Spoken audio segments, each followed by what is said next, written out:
Our next guest has been involved in international trade and business development for many years. Colin Renk leads the International Center's Programs and Services Department, overseeing protocol, consulting, intercultural training, delegations, and relocation services. Before joining in 2022, he served as the executive director of the America-China Society for Indiana for a decade, building a bilateral business connections. Colin previously worked with the Indiana Economic Development Corporation and as a governor's fellow under Governor Mitch Daniels. As an active leader in Indianapolis' international community, he also founded the Indiana-Germany Business Council. And he also teaches at Butler University. Please join me in welcoming Colin to the stage. So I've got lots of questions for you, Okay.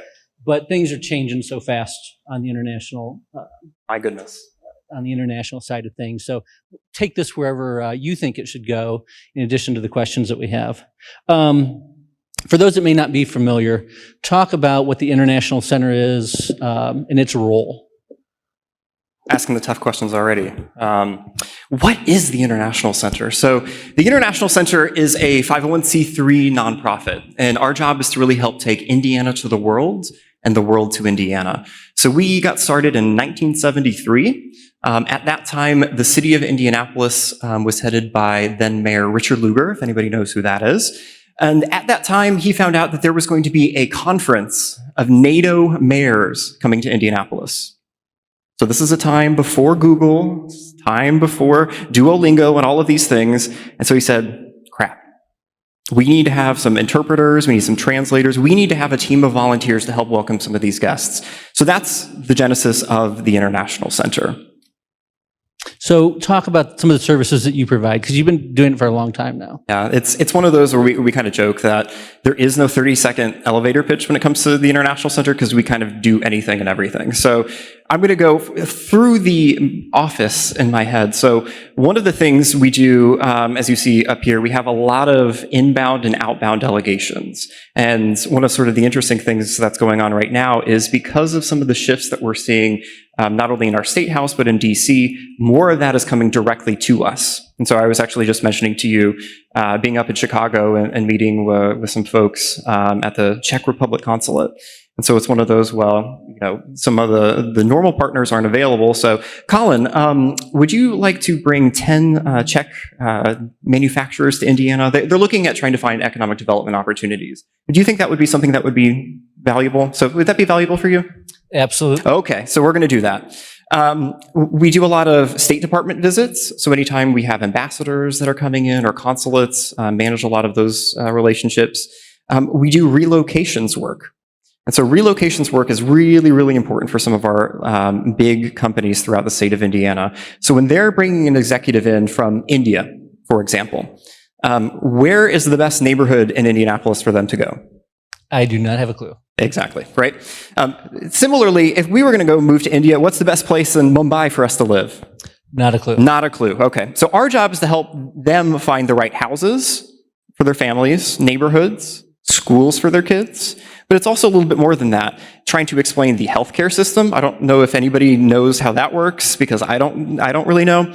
But there's a lot of misnomers when it comes to that. So it's kind of confusing when we mention, okay, when you go get a vaccine, you can go to your convenience store, CVS. They're like, you go to a convenience store to get a vaccine? That's so strange, right? I thought, no, I'm just going to go directly to the hospital, right into the emergency room, and I'm going to get a vaccine. It's like, don't do that. And they're like, no, I have insurance. They'll take it. Like, see, there's this thing called, co-insurance and deductibles and all of that. And then sometimes it's really serious. So imagine getting pulled over. So my boss, president and CEO of the International Center, is German.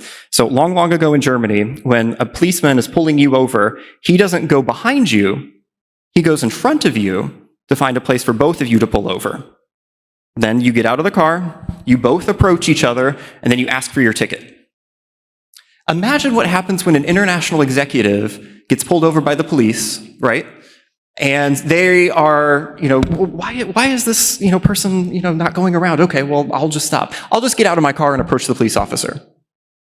Yeah, that's not going to go well. Not a good idea. Not a very good idea. So we help them with that, but it's also about driver's license and social security and things like that. We do a lot of cross-cultural trainings. We'll talk about that in a little bit, but also consulting services as well. So let's, you see a lot of flags on the, A lot of flags. yeah, how many flags do you have? The entire United Nations collection plus more. And that's 100 and, Oh, it 90. changes. Well, and the thing too is like we have even some like provincial flags. So Indiana has a strong relationship with Flanders, Belgium. Anyone know Flanders, Belgium? It's a great defense place in Belgium. So we have a lot of those flags too. So for our sister states and sister cities and things like that. So at any given time, we probably have 200, 250 flags. And in fact, we might have to be bringing some of them up, I think on October 12th for the para volleyball game. So it'll be fun. yeah, so let's talk about how you work with some of the local partners like us. You've worked a lot in Kokomo with the project down there. You did some work with us last year here locally here in Allen County. Talk about some of that work. So we have up here the Korea-Indiana Partnership. So this was actually launched in December of 2024. And that was really at this moment in time where we were seeing all of this Korean investment coming into Indiana. And much like we were talking about the relocations work, a lot of these folks were getting confused about what to do. So one of the things that we would do is we would like check all of their message boards because Koreans don't really use email. They don't really use Google. Everyone has a Kakao account, right? When you talk to your Korean friends, everyone blank stares, blank stares. So when you're dealing with Koreans, you need to be on Kakao. You need to be in neighbor cafes, right? So if you are, let's say you're an economic developer and you're trying to reach Koreans, you need to go where they're at, right? So we're paying attention to all of these things and we're getting all of these questions about Indiana. So some of them are, what's the nearest night market in Kokomo? And what's the nearest metro stop in Kokomo? Well, the nearest night market is called Walmart, and the nearest metro stop is in Chicago. And so part of this is and we'll talk a little bit about this, but one of the things I always try to fight against is, one, American exceptionalism, and two, we want to make sure that we are doing everything that we can to take care of our people, right? And so some of these people are moving from Seoul, South Korea, one of the highly densest populated places in the world, and they're coming to Indiana. So they're going to struggle. So we need to help them along the way. So through the Korea-Indiana Partnership, we've done 3 delegations to Korea, taking some of the community members to that, bringing a lot of delegations here. In fact, I was just going to say, we did some cultural training with our team and partners last year. Absolutely. So up here in Allen County, we did 2 cultural trainings. So we did Korea and Germany. And one of the things that you sort of need to understand when you're dealing with different cultures is there's American culture, and then there's this culture called Hoosier culture. Very different. Can I give them an example of Hoosier culture? Yeah, give them some, because it was very interesting to go through that process with you last year. Okay, so we're going to do some Hoosier culture etiquette. So let's say John and I are like long lost like high school acquaintances. I don't really like John though, right? But I bump into him, at where do you go, John? I was probably mean to you. Yeah, he's bullying me, right? So anyways, we'll pretend that like we bump into each other at a grocery store. It's like, oh my gosh, John, it is so good to see you. How are you doing? Doing good. Oh, how's everything going at work? Things are going great. And family doing good? Things are amazing. Oh my God, that is so great. We should totally catch up sometime. I'm going to say we should, and then I'm not, and that's a big problem. Yeah, that is a big problem, right? See, I listened last year. See, I've done this twice with him, so he knows now. But that's a great example of indirect communication. We both actually don't want to see each other. Right? And I'm not going to follow up. And he's not going to follow up, right? And this actually happens a lot when it comes to economic development and business development. And in fact, we're working on a project with a European company. I'll be honest and say that they're German.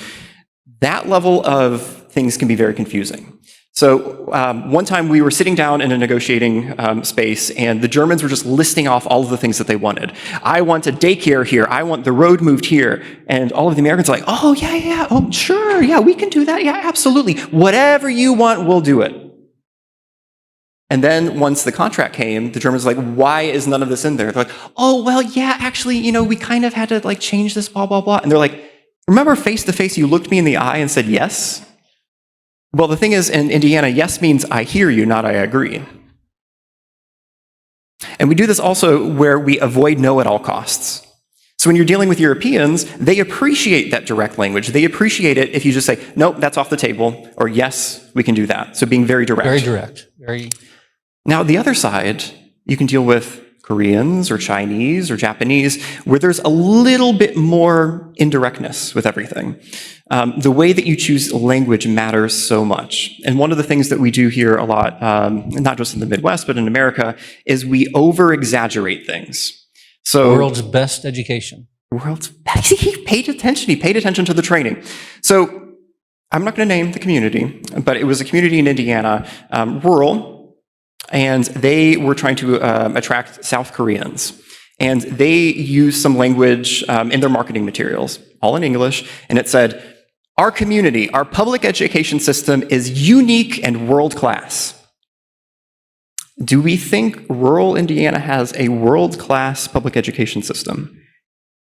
No. Not to the Koreans. Not to the Koreans, right? The definition of world-class is best in the world, and I'm sorry to say that, but we don't necessarily have that in rural Indiana. What we're trying to say is that it's good. Just call it good, right?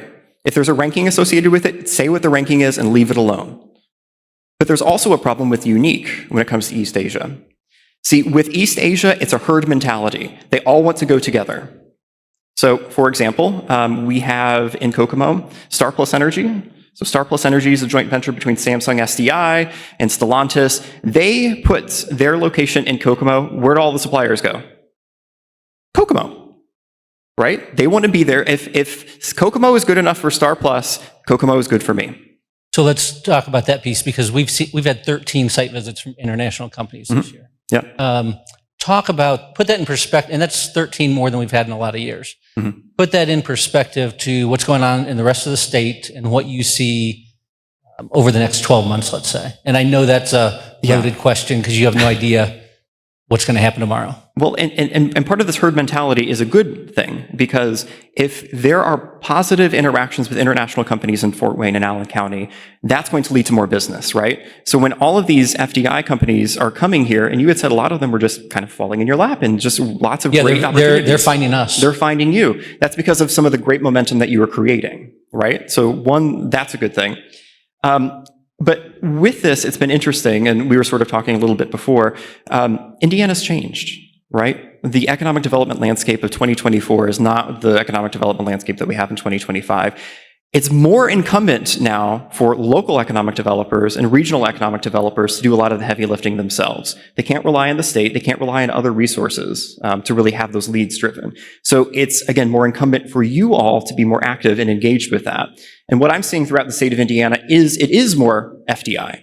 And a lot of it has to do with the tariff situation, right? So it's incentivizing a lot of these companies to come here. Now, it's also problematic because we don't have certainty yet. We don't have a line drawn in the sand that this is definitely going to stay or this is definitely going to go.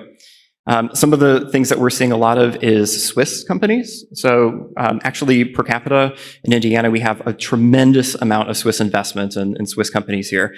Well, they just got levied with a 39% tariff rate. So for a lot of their life sciences and pharmaceutical companies, and they want to do business in the United States, they don't want to pay that 39%. So they're looking at opportunities here. So again, it's kudos to the type of momentum and the environment that you're creating that so many of these FDI companies are coming to Allen County. I know we've seen visits from Spain, Germany, Italy, Canada. It's been kind of across the board for us. Yeah, no, and that's fantastic. And again, it's one of those that, because with changes of administration, whether it's federal, state, local level, you want to have that foundation there, right?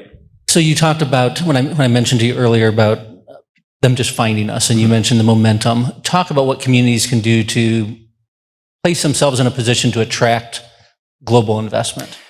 I think being realistic and being intentional, right? I think one of the things that doesn't help is, hi, are you a business? Come to my community. It's like, well, what's the ecosystem like? Are there suppliers? Are there customers? You need to be very specific about it. So some of the things that I've seen throughout the state is having a very industry focused, right? And really focusing on that. And in fact, one of the... And maybe even cultural. Like we sought you out to do Korean protocol training because we knew Samsung. Exactly. And last year we landed our first South Korean company. We're in the middle of landing a second one. We didn't have to deal with that 3 years ago, 4 years ago, 10 years ago. And a lot of that too is, taking the time to understand the different culture and the mannerisms. So it's not just about how to shake hands and how to do business cards and stuff like that, but speaking their own marketing language and understand from their perspective what they are looking for, right? It's one of these things that we always teach at the International Center. We're sort of brought up with this golden rule, do unto others as you would want done unto you. Get rid of that. You're doing the platinum rule now. Do unto others as they would want done unto them, right? It's a customer-focused approach. It's a client-focused approach, because what a German company needs may not be the same thing as a Korean company. So as we wrap up, this has been great. As we wrap up today, how can companies here that maybe have an interest in international presence or international business, how can they engage the International Center? Call me. Call you. Call me. And honestly, that's what it is, right? Because there's a shifting dynamic going on right now. And I was even mentioning with the ICE raid at the Hyundai facility down south and the ramifications and ripples that's having here in Indiana with all the Korean investment that we're having. So all over the weekends, we're kind of pulling together different resources, and we're going to be doing a workforce and immigration seminar for all the Koreans coming in here. So part of this too is when you're doing international, it's 24/7, right? So the needs on, today, Thursday, is going to be different than Friday. So if you're interested in international business development, economic development, or just looking for different growth opportunities, feel free to reach out at any time.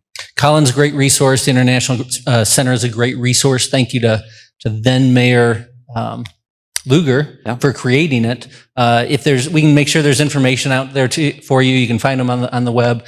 But Colin, thanks for joining us today and walking through some of the challenges, some of the things we're seeing with international trade. Absolutely. Thank you. Let's Thank you so much. please join me in thanking Colin.